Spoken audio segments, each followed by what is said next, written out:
What's up guys, Chris here again with another Eden Zero manga chapter review, and what an insane and honestly very entertaining chapter this was as we continue what happened from the previous chapter. Eden Zero has been pretty great thus far, especially with this recent arc beginning, and also leaving off some questions and stuff to leave off for possibly the end point of the arc, and also starting off in a very unexpected way. Now, as you all know, Eden Zero was on break last week, so I did not have a video planned.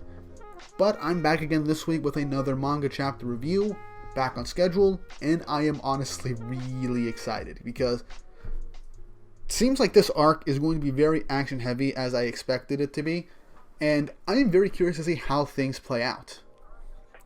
But before we get into the actual video, don't forget to like and subscribe to the channel and hit the notification bell for updates on future videos. You really do have to do all these things to help YouTube's algorithm recommend my videos and also spread it out to a wider audience who enjoys this content. It also helps my channel grow by a lot. And at this moment, I am very close to reaching 500 subscribers. I just need another 50 at the point of me recording this review.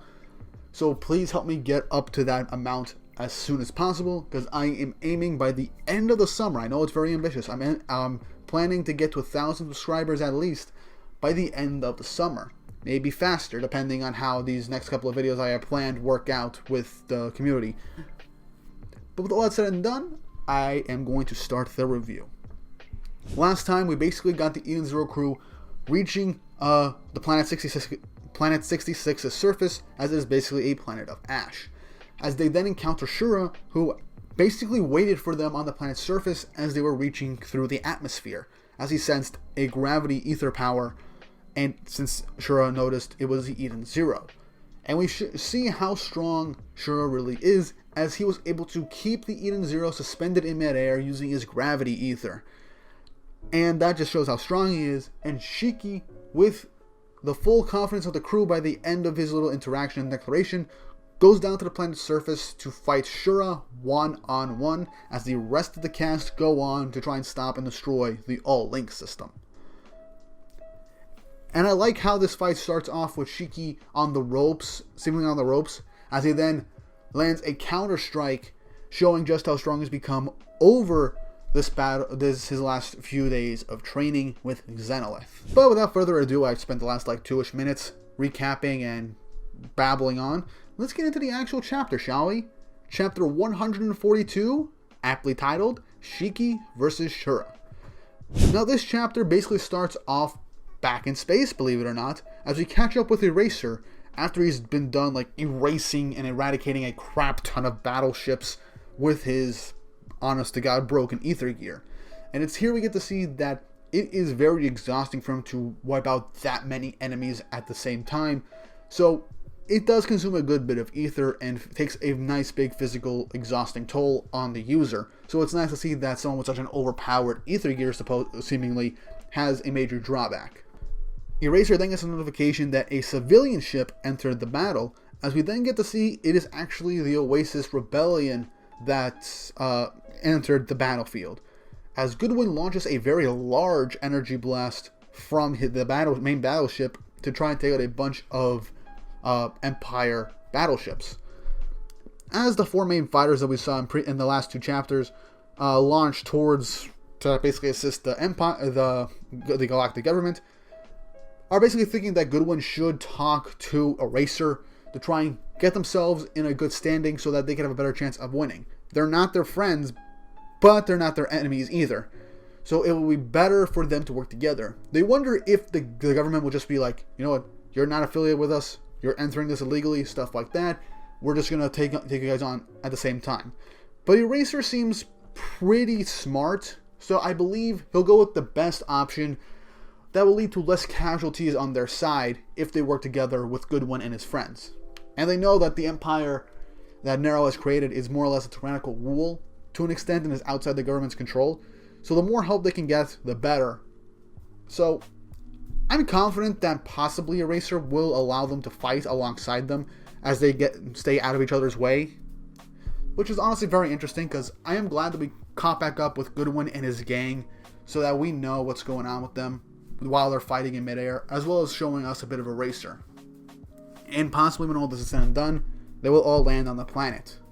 With that little catch up of what's going on out in space, we cut back to the planet as we see Shura and Shiki standing and looking at each other, being very intrigued by their powers. As Shura basically says that their powers, while they do use the same ether gear, their powers are very different. As Shiki's power is altering his own gravitational pull around him. So that's a nice little differentiation, as he then says that his gravity, in particular, and his specialty, is using his gravity to manipulate other objects as he lifts an entire ship from underneath the planet's surface. As he just says, there's all kinds of junk buried on this planet. So it's very possible that this very planet, since it's a planet of ash, is most likely just a giant ship graveyard. So this gives Shura an ample amount of weapons to use so that he can basically take down any enemy he sees. And I do like that we're getting some differentiations between these ether gears, because yes, Shiki can manipulate gravity and so can Shura, but I like how we are getting a bit of a difference between them, as Shiki has been known to manipulate the gravity around him, particularly his own force of gravity, and manipulate it for others. Shura can do it on other objects. So that's honestly very interesting. But anyway, Shura then takes the ship, then uses all the seemingly empty missiles from that ship and starts launching them towards Shiki, declaring that he's going to bury Shiki on this planet, as well as is the Eden's Zero. Shiki does everything he can to avoid them, most of them with pretty good ease, but as one of them is approaching Shiki, it hits him, and this missile hits him, as Shura's like, he actually stopped it? But Shiki does show that it is pretty heavy. With a sinister smirk on his face, he uses his gravity to disassemble the missile and then use the broken up parts as small projectiles to hit Shiki from every direction. Shiki uses his gravity to push it all aside, and Shura goes up and elbows him square in the jaw, and then punches him in the gut and slams him down onto the ground, while Shiki is also trying to counter-attack as well. As Shiki then realizes that Shura is also changing his own gravity as well. As Shura just says, well, I never said I couldn't. We then catch up with the Eden Zero crew as these shining stars are going to be counterattacking against all the battleships on the planet's surface, as they all realize that Shura just used up most of the fleet that he had on the planet to fight the galactic army on the outskirts of the planet to keep it protected, and not that too many ships are on the planet's surface. So they'll engage the enemy ships, along with Jin, Clean, and Laguna using the battleships to help take down all the rest of that army. As we then see that Wise's team is underground, they head straight to the All Link system, as the team consists of Wise, Rebecca, Happy, Homura, and Pino, with Pino getting the route destination data. As everyone's being reassured that they're going to take down the All Link system, Homura, in a pretty comedic way, just says that she's not as confident that they'll be able to accomplish this without Shiki with them, as Wise is just ticked off that it's like Homer is just writing him off as not that important to the team at this point. As then, a very unimportant character in my opinion, but still pretty funny at times, Moskoy comes up, basically trying to cosplaying Shiki for whatever reason and trying to act like him, much to the group's confusion and like, what is happening right now? So it's a nice bit of comedy to break up the high tense action of this chapter, and I am looking forward to seeing the main Eden Zero crew take on the rest of Shura's gang against the Ocean Six. And I think the rest of the Shining Stars are going to fight them as well, because rounding it all off, I think there is about 6 characters that they'll have to fight. So we have around the same amount of characters altogether. But as this little comedic moment ends, we cut right back to the action between Shiki and Shura as they're just taking blow after blow, as Shura is also simultaneously trying to use the missiles around him to try and hit Shiki, as both their personal gravities are basically canceling each other out in a sense. As Shiki's just telling him just to turn off the All Link system, and Shura is saying they don't need living machines. We only need machines to be tools for humans, as he disassembles the missile that they're on and uses the wires to binds Shiki's hands down.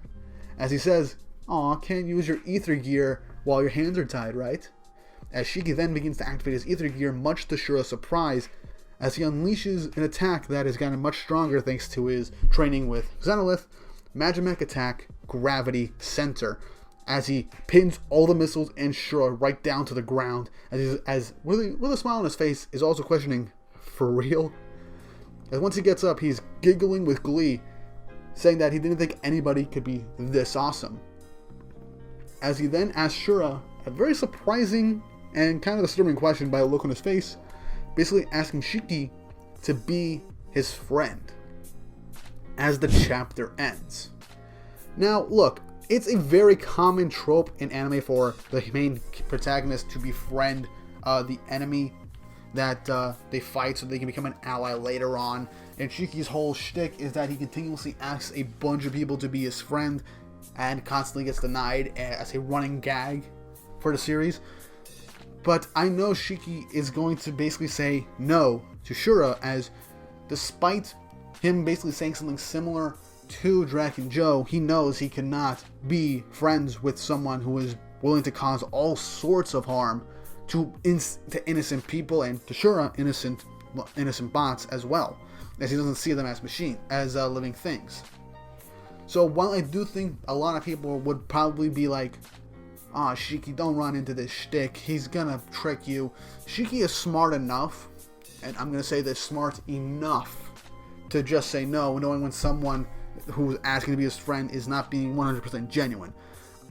I do think Shura does want Shiki to be his friend, but not in an actual sense. More like, follow me, I'll be the leader, and we get to call ourselves friends and hang out with each other and possibly fight each other on a daily basis. Something like that. I think it's more like Shura doing this as a way to not be bored. Because something that we realize, Shura does get bored very easily, and the slightest thing can cause him immense joy. So he's definitely someone that has a twisted view of friendship, and Shiki is going to be the person that is going to not just decline, but I envision Shiki hitting him with a full force punch to the face, as he will probably see this as an insult. Could I be wrong? Possibly. But I highly doubt that Mashima will just end the chapter with Shura saying something like this without having something going on with Shiki to decline, and doing a very, very satisfying moment with him by landing a much deserved punch on Shura to be more intense than the last couple of hits that he's dealt to him. But yeah, that was the end of the chapter. We got a bit more setup. The Shining Stars are taking on the fleets on the ground.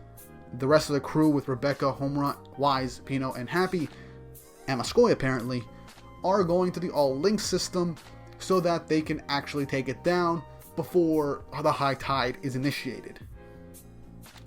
Goodwin and his crew are still battling in space, alongside the government and Eraser, who are doing the exact same thing, setting up the possibility for them to work together and form a mini alliance, as they have a common enemy, but this could very well backfire. We have no idea how this could work.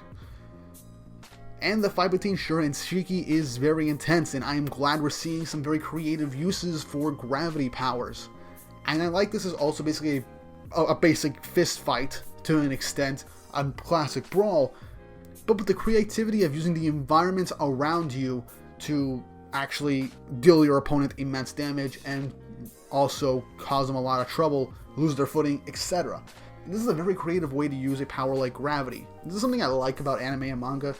The basic powers that you could see in any type of medium are a lot of times reworked to be very awesome and also very meticulous. I'm gonna keep mentioning One Piece in half the videos I do every month at some point. But as an example, Luffy has rubber. Rubber is a very weird and seemingly useless power, but Oda made it so that Luffy himself can use his rubber body in very epic and insane ways to actually be incredibly useful and a more of a utility power.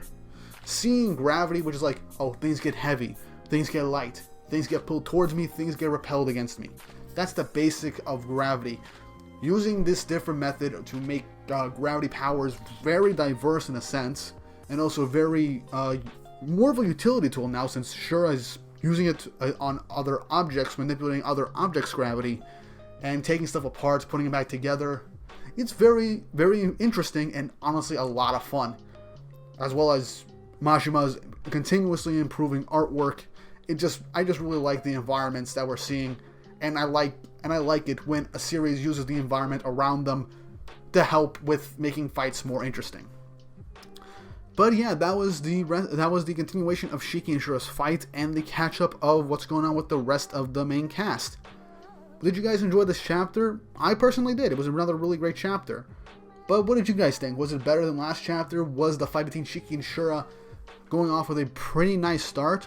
Do you think we'll see Overdrive soon before we reach the middle of the arc? I honestly want to see Shiki use Overdrive to just destroy Shura, and then Shura use his Overdrive if he possibly has one. I do think he probably has one, in order to have another stalemate with Shiki or be slightly more powerful than Shiki. I want to see a battle between Overdrive users because I've been craving it since the end of the Belial Gore arc. But anyway, leave a comment down below on what your thoughts were on the chapter and what do you think will happen in the future. And again, don't forget to like and subscribe to the channel for updates on future videos, and also help spread the word of the channel and help get me up to at least the 500 subscriber mark before the month is over. And with all that said and done, I hope you all have an awesome day.